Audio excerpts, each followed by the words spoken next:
میں قرآن پڑھ کر کے بتاتا ہوں، میرا رب فرماتا ہے وَمَكَرُوا وَمَكَرَ اللَّهُ وَاللَّهُ خَيْرُ الْمَاكِرِينَ۔ کافر منصوبہ بناتے ہیں اور اللہ خفیہ تدبیر کرتا ہے، اور اللہ کی خفیہ تدبیر غالب آتی ہے۔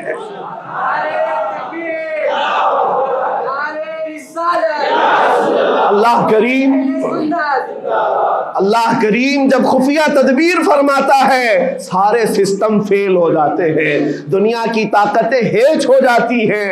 آپ کبھی یہ مت سمجھنا کہ دنیا کے پاس بہت بڑی طاقتیں ہیں، نہیں مسلمانوں، ایمان اس کا نام نہیں ہے۔ اقبال نے بہت پہلے کہا تھا، اللہ کو پامرد مومن پہ بھروسہ، ابلیس کو یورپ کی مشینوں کا سہارا۔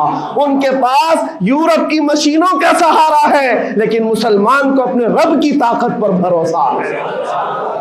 میرا رب غالب حکمت والا ہے اور وہ قدرت والا ہے۔ جس وقت رب تعالیٰ چاہے، کیا آپ نے تاریخ نہیں پڑھی، وہ اگر اپنے نبی کی حفاظت کرنا چاہے تو مکڑی کے جال سے حفاظت کرتا ہے، کبوتری کے انڈوں سے حفاظت کرتا ہے۔ وہ اپنے حبیب کی حفاظت کرنا چاہے اور کسی نبی کی حفاظت کرتا ہے، مچھلی کے پیٹ میں رکھ کر کے یونس کی حفاظت کر رہا ہے، اور ابراہیم علیہ السلام کو آگ میں ڈال کر کے بھی اس تپش سے بچا رہا ہے، اور اسماعیل علیہ السلام کی گردن پر چھری چل رہی ہے، پھر بھی اس چھری سے بچانے والا مولا کون ہے؟ اور سمندر میں اتر جانے کے بعد موسیٰ علیہ السلام کی بڑی فوج کو راستے دینے والا مولا کون ہے؟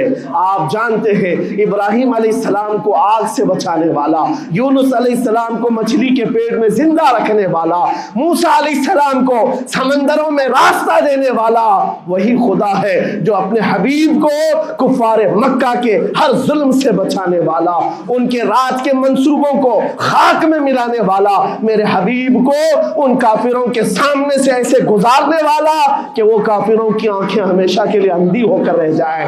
وہ مولا کل بھی تھا، آج بھی ہے اور ہمیشہ رہے گا۔ وہ اللہ حی و قیوم ہے، اس کی ذات پر توکل رکھو، یقین رکھو۔ آج دنیا کے ان حالات کو دیکھ کر مسلمانوں کا ایمان اور مضبوط ہو جائے، اور مضبوط ہو جائے۔ آپ یہ سوچتے ہوں گے ہمیں کیا کرنا چاہیے، ہم یہاں بیٹھ کر کیا کریں؟ میں تو اس بات کو کہوں گا، آپ واٹس ایپ جہاد میں مصروف نہ رہیں، ادھر کی ادھر چیزیں شیئر کرتے ہوئے گھر میں بیٹھ کر کے رات بھر اپنی مرغن غذاؤں میں اور بستروں پر سوتے رہے نہیں۔ اگر تمہارا دل روتا ہے کسی ایک بچے کی آہ پر، تم پہنچ تو نہیں سکتے، لیکن کسی غریب کی ایک درد پر تمہارا دل روتا ہے، اللہ کی بارگاہ میں وہ بھی لکھا جاتا ہے، وہ بھی لکھا جاتا ہے، اور تم کو ان کے شریکوں میں شمار کیا جاتا ہے۔ تم اگر رقت کے ساتھ بیٹھ کر کے دعا کرتے ہو، سوچو آج آپ اپنے گھر میں ہیں، تمہارا بیٹا نکلا، جوان بیٹا نکلا، اس کی خبر آئی کہ اچانک اس کی لاش کہیں تڑپتی ہوئی نظر آئی، جیسے خبر سنو گے تمہارا کھانا پینا حرام ہو جاتا ہے، تمہارے گھر بار کا چین و سکون غارت ہو جاتا ہے۔ کیا ہوتا ہے جب اپنا ایک جوان بیٹا کہیں کسی حادثے میں انتقال ہونے کی خبر بھی آ جائے، بے چینی اور گھر میں کوہرام مچ جاتا ہے۔ یہ چیز کیوں ہوتی ہے؟ کیونکہ تمہارا تعلق ہے، جسمانی بھی روحانی بھی تعلق ہے اپنے بیٹے سے۔ اور میرے آقا نے فرمایا مثل المؤمن کمثل جسد اذا اشتكى عضو تداعى له سائر الجسد بالسهر والحمى۔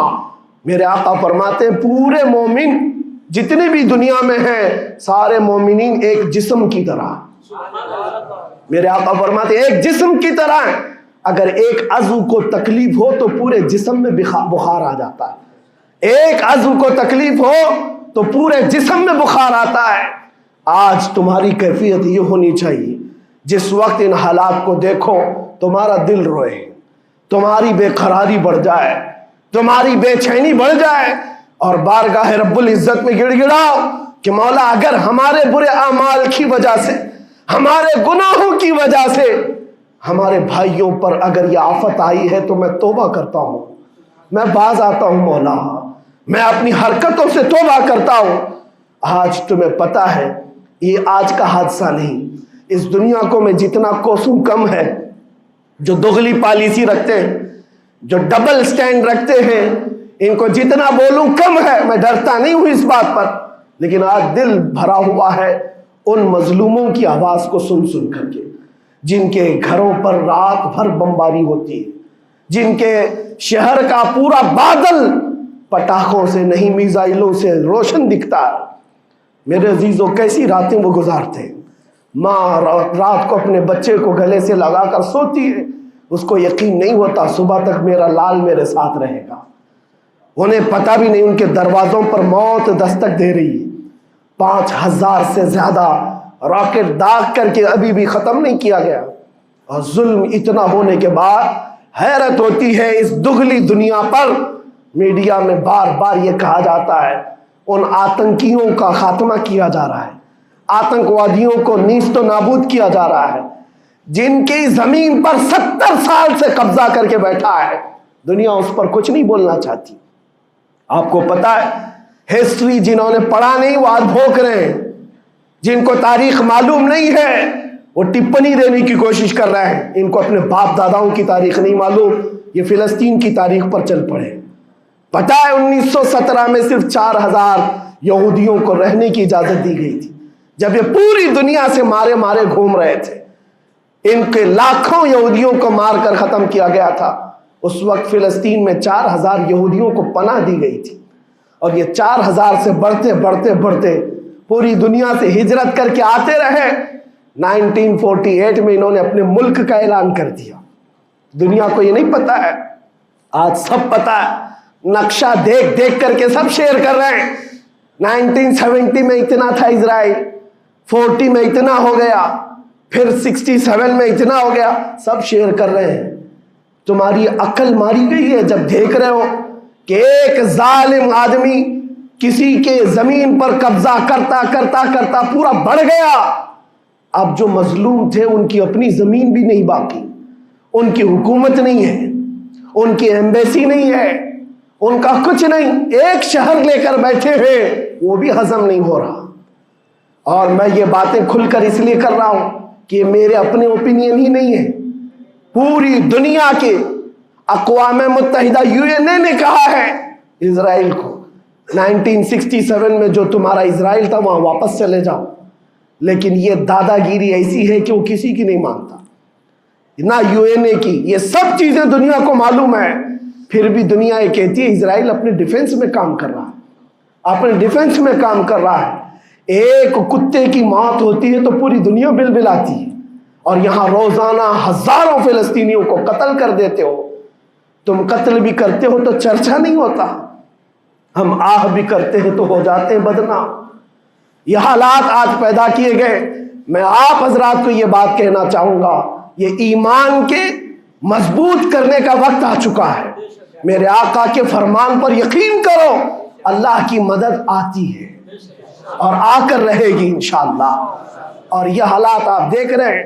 میں ایک بات اور بتا کر اپنی گفتگو کو سمیٹتا ہوں، کثرت سے ان کے لیے دعائیں کرو، کثرت سے دعائیں کرو، اور اپنی غلط عادتوں سے باز آ کر اللہ کی بارگاہ میں مانگو۔ ظاہر سی بات ہے، حرام کھاتے ہو اور کسی کے لیے دعا کرتے ہو، کہاں دعائیں جائیں گی؟ اب جو بات رہ جاتی ہے یہ کچھ دنوں کے لیے ہے، وہ بھی امتحان دے رہے، ہم بھی امتحان دے رہے۔ یہ امتحان کی گھڑی گزرنے والی ہے، اور قیامت کے قریب میرے آقا کا فرمان حق ہو کر صاف ظاہر ہوگا، صاف ظاہر ہوگا، پوری دنیا دیکھے گی۔ بعض روایات میں ہے کہ حضرت سلیمان علیہ السلام کی روایتیں بھی بیان کی گئی، کہ آپ نے فرمایا کہ یہودیوں کی ایک ریاست قائم ہوگی، اور صرف 50 سال کے بعد ان کی ریاست کے قائم ہو کر 50 سال کے بعد قیامت کی بڑی نشانیاں سامنے آ جائیں گی۔ اب وہ حالات آ گئے، چند سالوں کی بات ہے، جتنا خون بہایا تھا وہ خون ختم ہوگا، اور خون شہیدہ سے صبح بہارا آئے گی، اور ایک دن پوری دنیا دیکھے گی جب بیت المقدس پر اللہ اکبر کی صدائیں گونج رہی ہوں گی، اور امام مہدی کا ظہور ہوگا۔ امام مہدی آئیں گے اور پوری دنیا میں صرف اور صرف اسلامی پرچم لہرائے گا انشاءاللہ العزیز۔ میرے آقا صلی اللہ علیہ وسلم فرماتے قیامت کے قریب تم دیکھو گے ہر چیز یہودیوں کے خلاف ہوگی، حتیٰ کہ پتھر بھی تمہیں کہیں گے یہودی یہاں چھپا ہوا ہے، پتھر بھی کہیں گے۔ اور حضور نے فرمایا تو یہ ہو کر رہے گا، ہو کر رہے گا۔ اس لیے ان کی طاقتوں پر نہ جاؤ، ان کی قوتوں پر نہ جاؤ۔ آج جب ایک چھوٹی سی جماعت نے تمہارے ڈیفنس سسٹم کو للکار کر رکھ دیا ہے، وہ وقت بھی آئے گا جب خدائے جلال و جبروت والے مالک خدا کو، اللہ کریم کو، جب یہ دکھانا ہوگا کہ اللہ تعالیٰ ایمان والوں کی کیسی مدد کرتا ہے، تو وہ دن بھی دیکھو گے جب کیڑے مکوڑے اور حشرات کی طرح ظالم حکومتیں فنا ہو جائیں گی۔ انشاءاللہ وہ وقت آئے گا۔ لیکن آپ تمامی حضرات اپنے دلوں میں رقت طاری کریں، اپنے دلوں میں ان غریبوں کے لیے، ان مظلوموں کے لیے دنیا کیا بھوگتی ہے اس کی طرف نہ جاؤ۔ کون کیا کہتا ہے، ان ظالموں کو ان کے ساتھ کھڑے ہونے میں شرم نہیں آتی؟ آپ کو پتہ ہے یہاں ہمارے ہندوستان میں بھی بہت سارے آج نکلے ہوئے سوشل میڈیا پر جنگ کر رہے ہیں، اور ان کو لگتا ہے اسرائیل کے ساتھ کھڑے۔ آپ کو پتہ ہے اسرائیل ایک ایسی یہودی ریاست ہے جو پوری دنیا کے کسی بھی دھرم کو نہیں مانتے، مسلمانوں کے بھی ویسی دشمن، ہندوؤں کے بھی دشمن، عیسائیوں کے بھی دشمن۔ ان کو پتہ ہی نہیں ہے، ان کو لگتا ہے وہ ہمارا ساتھی ہے، مسلمانوں کو مار رہا ہے تو ہمارا ساتھی، جبکہ وہ صاف انکار کرتے ہیں کہ بتوں کی پوجا کرنے والوں سے ہمارا کوئی رشتہ ہی نہیں۔